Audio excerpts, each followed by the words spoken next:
Welcome back to Radio Entrepreneurs. I'm Jonathan Freedman in the studio, and my co-host along for today's segment, Evan Macedo of Sapers and Wallack. Always a pleasure to have you on, Evan. Thank you, Jonathan. It is always a pleasure to be here. We have talked to so many wonderful entrepreneurs throughout the years, and we just keep it going. Absolutely fantastic. Evan, I want to throw it to you. You want to introduce our guest, Tom Racca?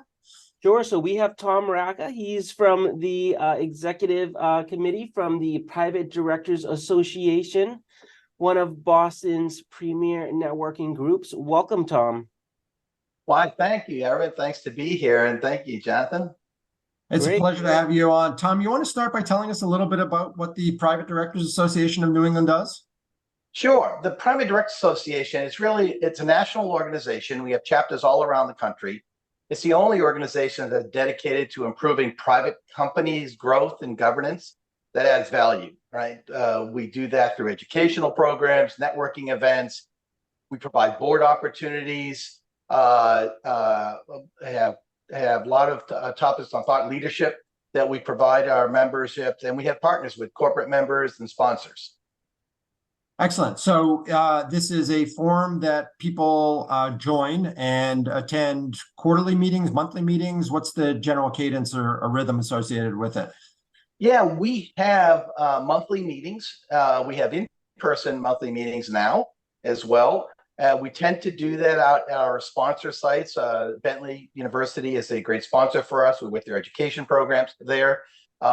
We do them at our sponsor sites as well. We had one at one of our New England sponsors, PwC, recently. Another one with another partnership with FEI and CAP, et cetera. So we move around. We'll have it in Boston. We will have it outside the 128 area as well. We do virtual events as well, and we also do more intimate dinners. Whereas our larger events can get 30 to 100 people, depending on the topics and where. We also do intimate events with about 12 to 15 people, so we can really have in-depth discussions as well. So, one of the things I wanted to ask, and just make it clear that this is a forum for private company directors, and this is not a peer-to-peer knowledge transfer, although that is part of it. I'm sure people share their experiences, but really one of the things that sets you guys apart is focusing on that educational component, on making, I presume, people good corporate directors. Yeah. The real target is we have a lot of we focus on private company and what's the best and most appropriate governance for private companies and family businesses, et cetera, right? So the membership that we have is really made up of existing directors as well as aspiring directors. We do have a certification program for private directors and governance, and we work with CEOs. CEOs coming in who generally may be sitting on the board or working with the board and some executives to really understand what is driving a lot of the work that's being done at the board. What are some of the governance issues and challenges that you may run into? And we really try to keep things topical as well. So not only for the board's perspective, from aspiring board members, from CEOs, and investors are also part of that.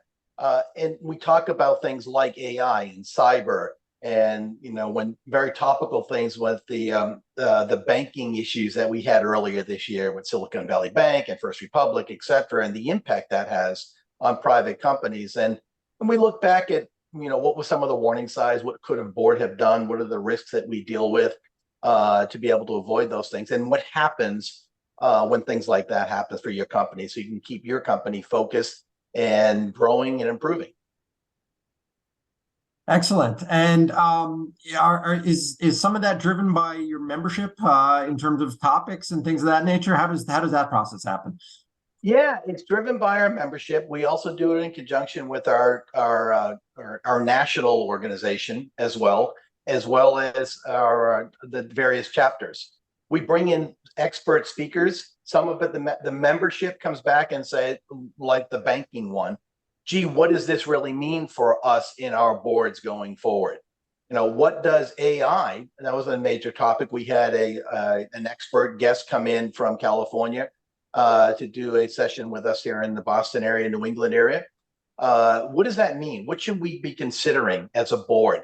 And CEOs want to understand how that's going to impact their business. So it's everything from topical events that we've talked about, compensation at the board level, recruitment for talent and how to maintain the talent within the company. So those are the items that the company is focused heads down on driving their business. There are things that happen around. The board should be able to be aware of that and get some education. So it's driven by internal membership as well as what other chapters are seeing and around the country. And so we plug into those as well to get that education.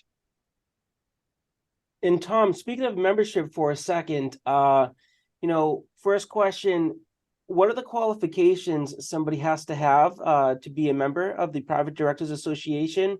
And two, if somebody is qualified, how do they get involved? That's a great question. So we don't have a strict membership guideline, but generally we look at people who are senior in the industry, who have been board members or are good. There are also those executives that are looking to be to aspire to be on boards as well and get some training to understand what that is.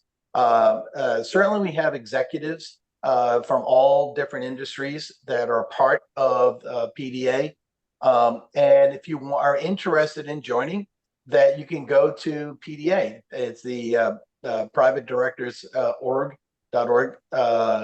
website, and you can look at membership there, as well as go to the LinkedIn page, particularly PDA LinkedIn New England. You can search and that will give you information as well to be able to join. It's an annual membership, and then actually you can get certification through that as well. Tom, one of the questions I have related to the work you're doing, it sounds like you're geared towards the individuals. Do you work with companies as well to advise or guide them in terms of how to build their boards? Yeah, that's a great question, Jonathan. We do that as well. Oftentimes companies will come in, family offices.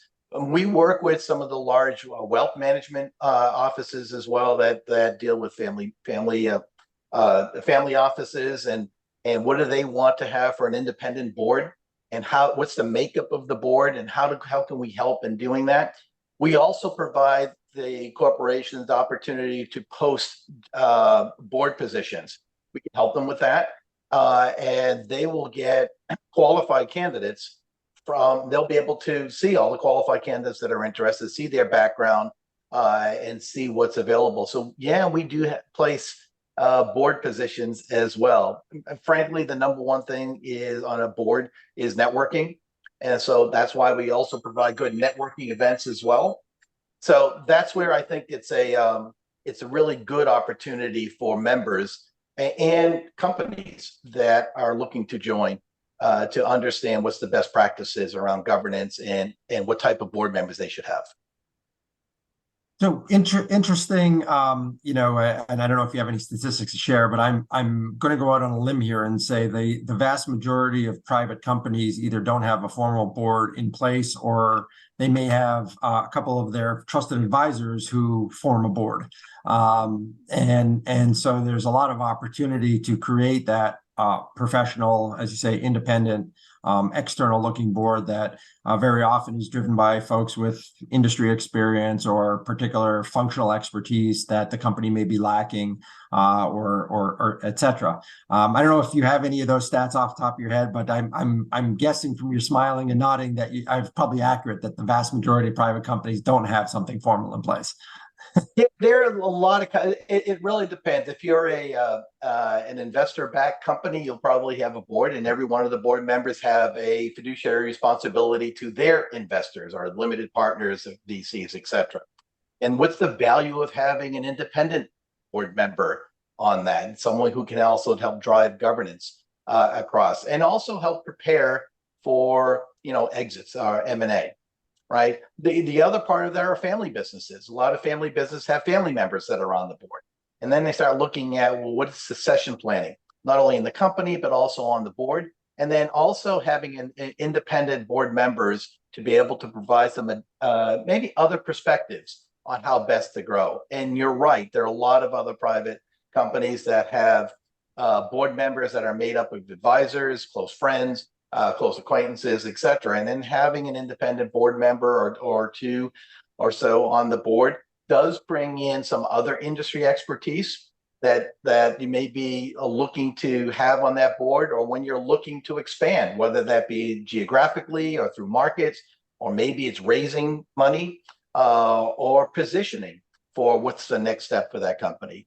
You know, having that is the best. One of the quotes that I always use from actually is from Andy Andrews, who's an author, speaker. He says that experience isn't the best teacher, other people's experiences. And so having board members that have that other experience to be able to help you move forward with the company. Excellent. And so, go ahead, Evan. John. No, you go ahead. I was going to say for the listeners here that, you know, this is kind of piquing an interest in them because they want to be on a board, or they need more education, or they want to be surrounded by that community. If they want to come to some of these events, predominantly, where do you guys typically hold your in-person events? Well, we do a number of events over at Bentley University out in Waltham, which is a great location for us. And then we do several in Boston as well at several of our sponsor sites. So we do make those available in person. Generally, it's in Boston area. We just did one at PwC in the Seaport District as well. But Bentley would be a good location as well. And we always post where the locations are. And we try to move it around to make it easy for a larger number of people to attend. Excellent. Tom, if you will, I know you covered it before, but you want to just tell people again, if they want to get in touch with you or want to learn more about the Private Directors Association New England, where can they go? Sure. To look at Private Directors Association, you can look at LinkedIn specifically for New England at Private Directors Association New England on LinkedIn. You'll see the website here behind me is privatedirectorsassociation.org or privatedirectors.org, which is get you the national. And you can look at where all the other chapters are and look at membership there. And if people want to get in touch with me also on LinkedIn, it's at Tom Racca at LinkedIn, and you'll be able to reach out directly to me as well. Excellent. Our co-host for today, Evan Macedo of Sapers and Wallack. Always a pleasure to work alongside you. And our guest, Tom Racca, Executive Committee, Private Directors Association of New England. Also a pleasure to learn more about your organization and what it is that you do. Thanks much, Jonathan. I appreciate it. Evan, thank you as well. Absolutely. Thank you so much for being a guest. Excellent. And we will be right back with another segment on Radio Entrepreneurs.